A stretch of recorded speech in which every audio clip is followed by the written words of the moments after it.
Hi guys, thanks for tuning into KORC again. Just got another update with the TGR that I've been working on for the last week or so. As you would have seen in the previous video, I was having some issues with the muffler leaking.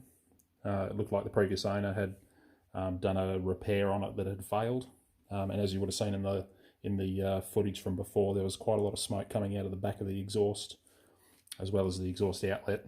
So that was a huge leak. So the second issue that I had with the car was the manifold.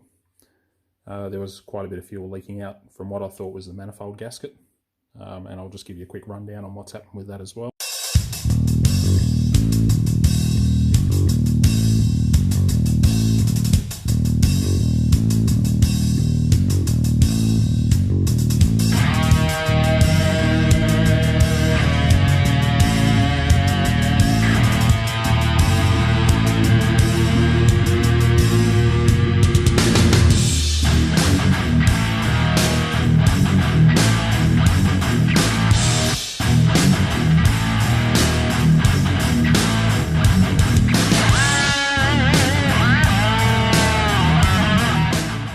So I've just put up a few pictures of the repair that I've done on the muffler.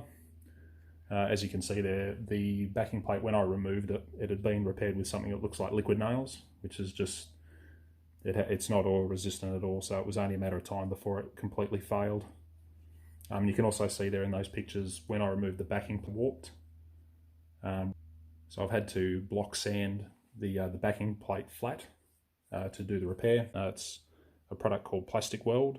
And it was listed on the packaging as being for carbon and composite, as well as being oil resistant. It's a two-part epoxy, but it will really be a matter of time before we find out whether or not this stuff is going to work long term. So I'll definitely keep you updated on how that goes.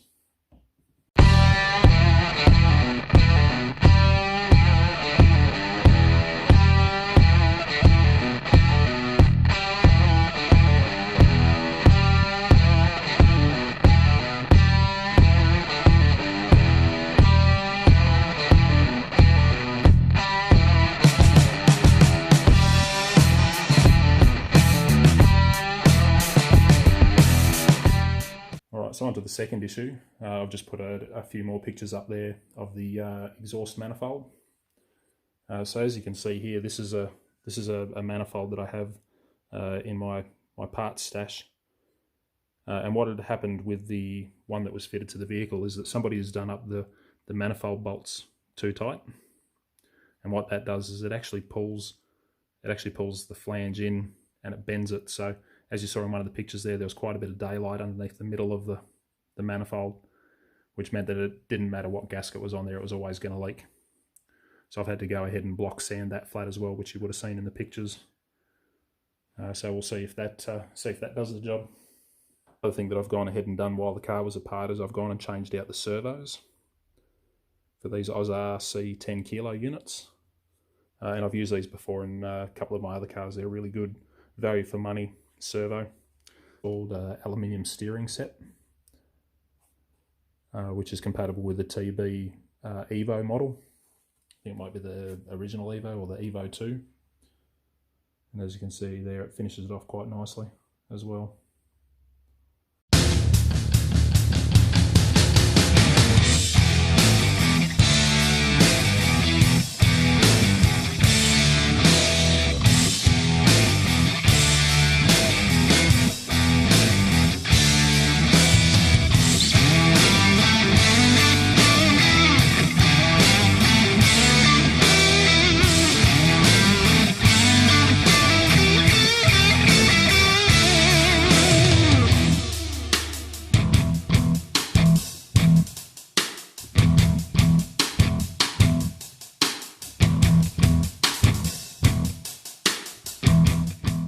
So while the car was apart, I also found a squeaky shock.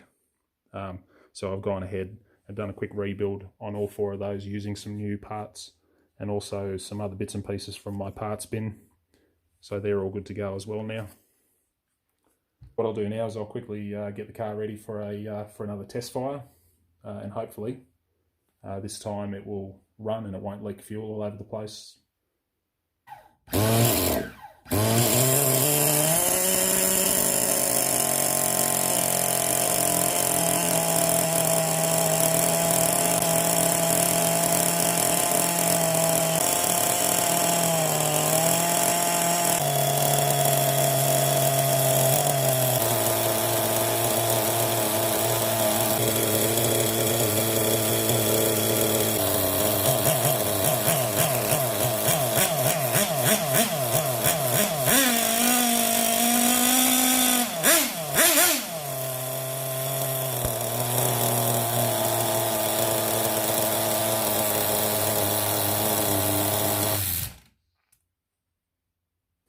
Alright, so as you can see there from that bit of footage, the car has run pretty good.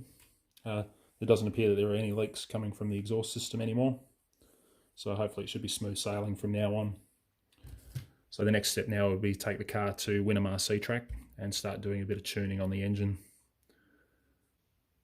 So I'm not going to muck around too much with the needle settings here at home. Obviously testing it on a bench is a lot different to testing it on the track, and any changes that you make here to make it run any better will most likely be lost when you get it out to the track. There's been a few issues with the car. It's actually just like buying a used car in real life. You never really know what you're going to get. But the beauty of the hobby is this is the reason why we do it.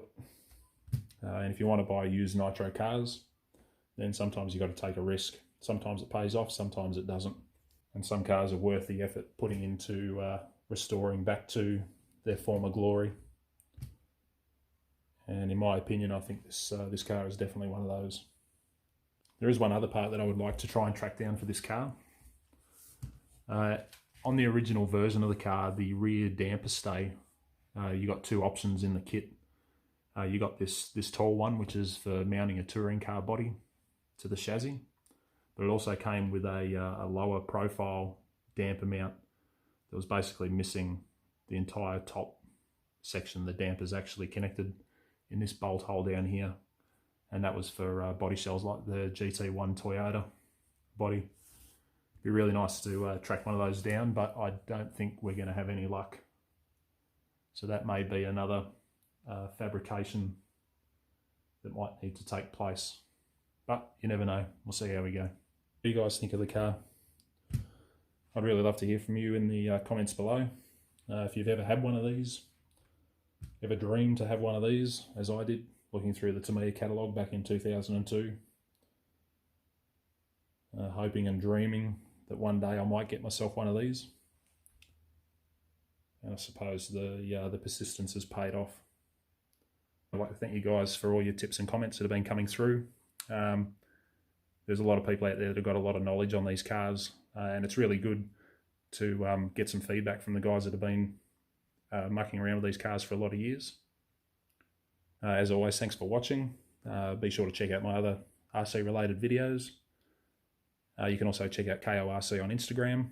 There's plenty of build pictures on a lot of my cars. And thanks again, guys. Cheers.